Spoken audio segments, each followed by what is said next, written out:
Good afternoon, my friends. This is Paul, and today we're here to talk about the June 2026 Nintendo Direct, which, in my opinion, is the Direct that I would give the nickname the Direct that wasted everyone's time, because it was primarily talking about games we already knew about, but just more information that we probably didn't need to know, some which already had release dates, some which were still releasing later that month. It was nice to get some release dates on games that didn't have them, like Fire Emblem Fortune's Weave and Deltarune, but I'm not going to talk about that because, again, it's just a release date, nothing really earth-shattering there. But despite how thoroughly bored I was, and Miss Peggle was even more bored, if you want to go watch our reaction to it on either her Twitch channel or eventually her YouTube channel, I want to talk about the games that personally interested me.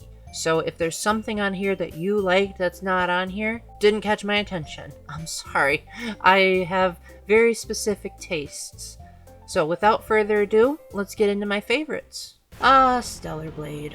Whenever someone is interested in playing the game, especially if that person is a guy, the inevitable question becomes, are you interested in the game for its riveting action sequences, or do you just want to play as a cute girl? In case people are going to ask me that question, I will say I certainly don't want to play as a girl who tries to sexualize herself or tries to hit on men with her looks. But it does look like a really fun action game, and I do like games where you get to change your outfits, so if there are some cute but not sexual designs, then that might be very pleasant, as I'm quite the advocate of body positivity. I don't really know what else to say because I don't know much more about Stellar Blade besides its reputation, but the action scenes look good, and I hope that whoever the main character is ends up being just as iconic as Samus Aran, just not in a sexual way. I wasn't really the biggest fan of Ninjala. I did end up downloading it back when it was a thing, and I eventually tried to play the single player mode, and it was kind of weird.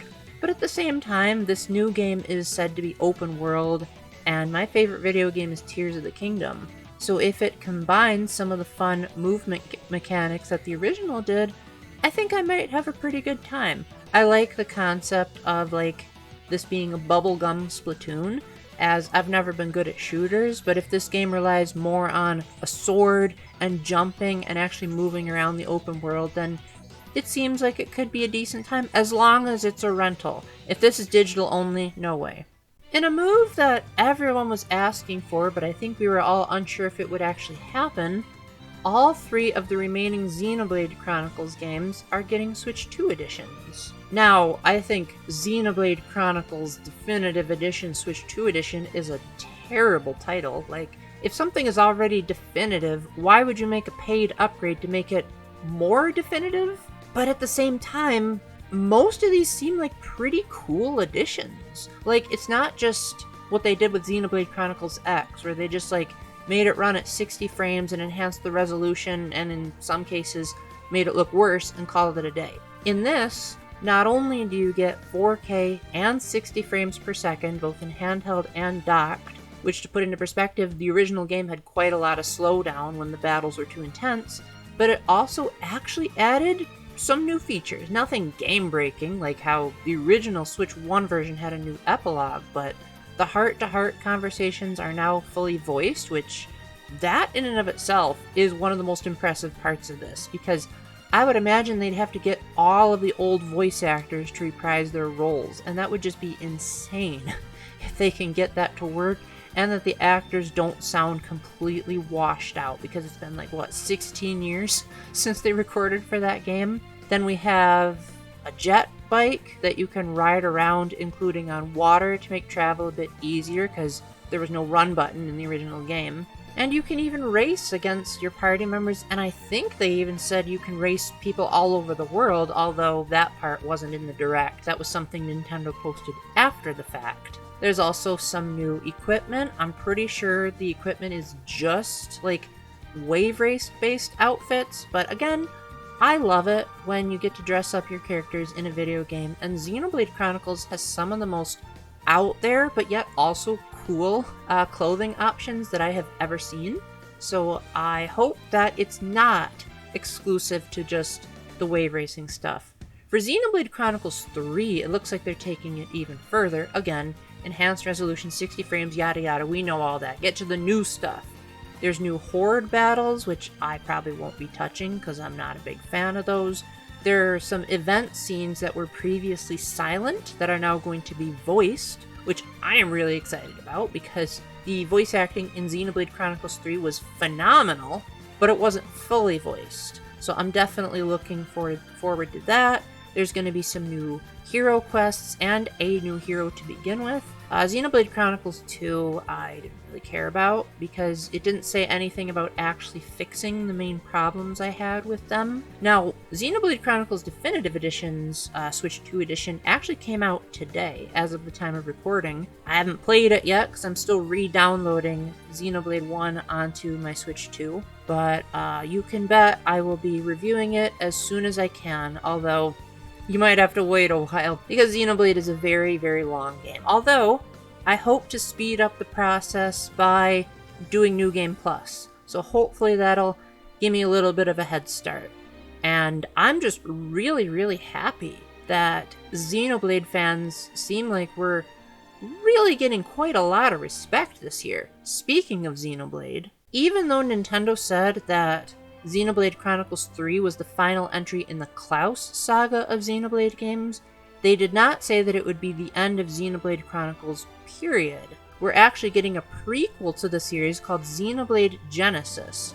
Now, I wasn't paying too much attention to the trailer, as I was too put off by the fact that they had Japanese voice acting. I don't know about you guys, but I like to be able to understand the language that people are talking in. Reading subtitles and hearing the person's voice not match up with the subtitles, it's just too jarring for my brain to handle. And Xenoblade Chronicles 1 was notorious for not being localized by Nintendo of America until 2012, the same year the Wii U came out. So as a result, they got a bunch of Australian and British actors to speak. And so that became like a signature thing. It's like, oh wow, a first-party Nintendo game that primarily has people not talking in an American accent in the English dub. And a lot of people said that the English dub was significantly better than Japanese, which is saying something, because you hardly ever hear people say that. So to hear it in Japanese, I don't know, just kind of took me out of the immersion. But hey, new Xenoblade game, if it has a big open world to explore, and if it's better than X and 2, sign me up. As most of you know, I wasn't even able to play Nintendo Switch Sports because the game forced me to update my controllers, which has never happened before and has never happened since. So hopefully, if all goes well, I'll be able to play this new entry, which is called Nintendo Switch Sports Resort. Now, Spoko Square looked like an amazing place, but the problem was that you couldn't explore it, and there were only like 6 sports, 2 of which had to be added in an update long after the game had been released.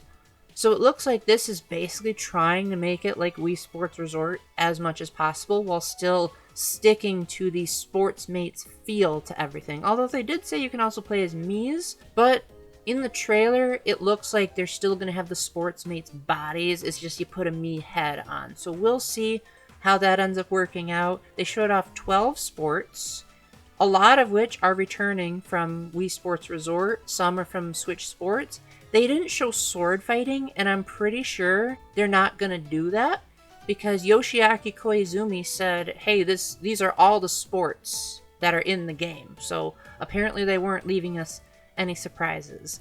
I did think it was a bit of a waste of time to show him doing the thumb wrestling when, 1, he lost, and 2, this direct was already wasting our time so much. But I couldn't help but be excited because the flyover mode returned from Wii Sports Resort, and I just absolutely loved the opportunity to explore Woohoo Island and be able to see all the sights. And I'm hoping, please make it so that you don't have to be on a timer this time, because I hate being restricted when I'm exploring. It's why I didn't explore too much in my first playthrough of Twilight Princess, because I was like, there's too many walls all over the place. Let me just run wild, see all the sights. I knew that was hardware limitations, but still, in Breath of the Wild, you can climb over the walls. So they've learned. And I'm just hoping that there's just no restrictions, you can just fly as free as you want.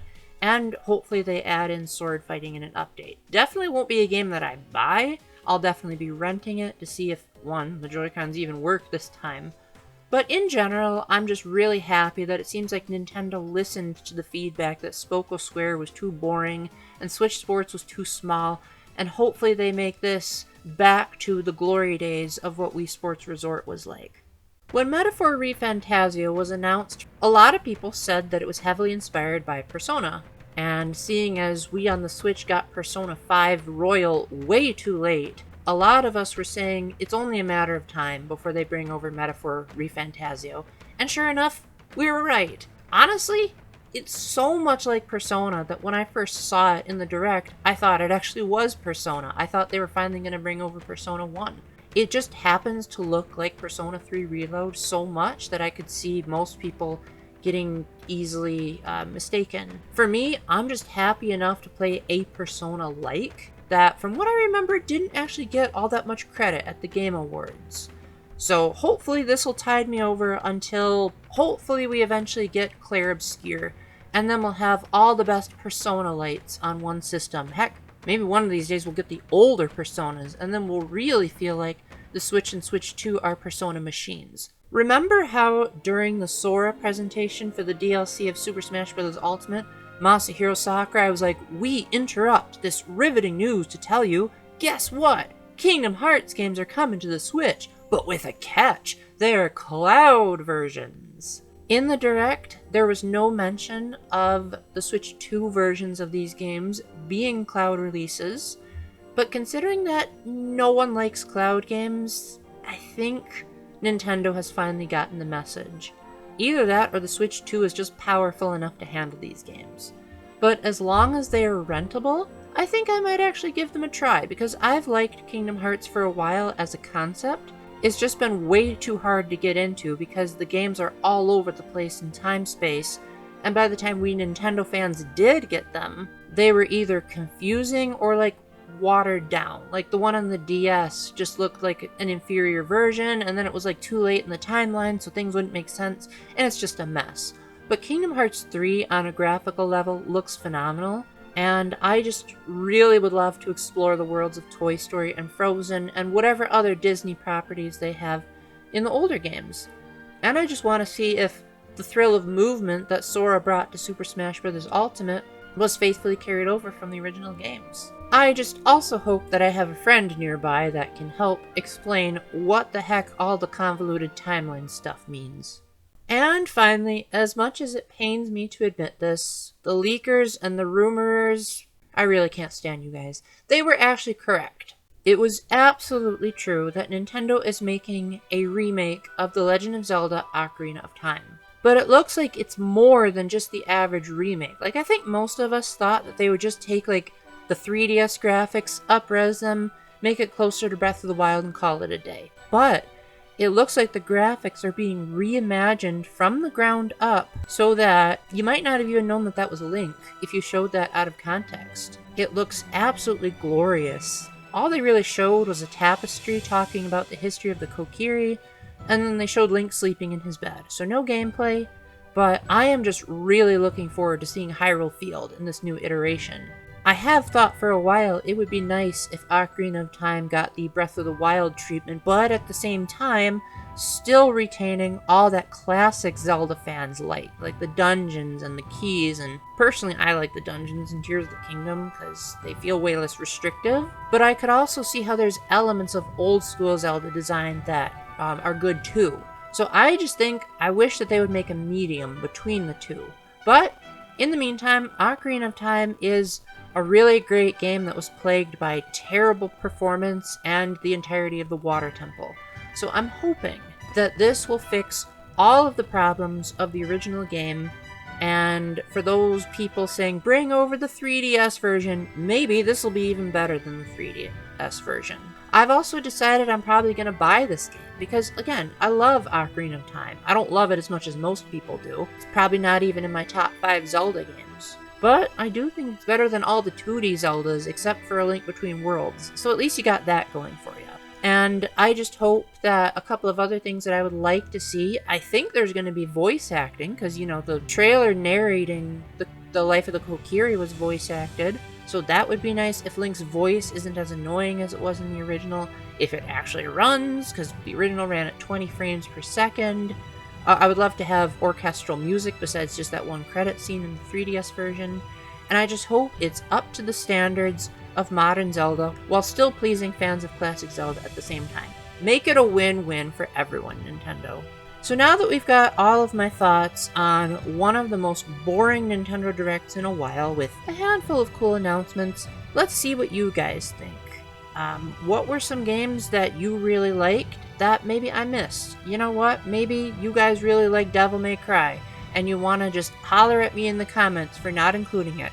Go for it. So with that, thank you very much for watching, my friends. I hope there was at least something in this slideshow that you really enjoyed.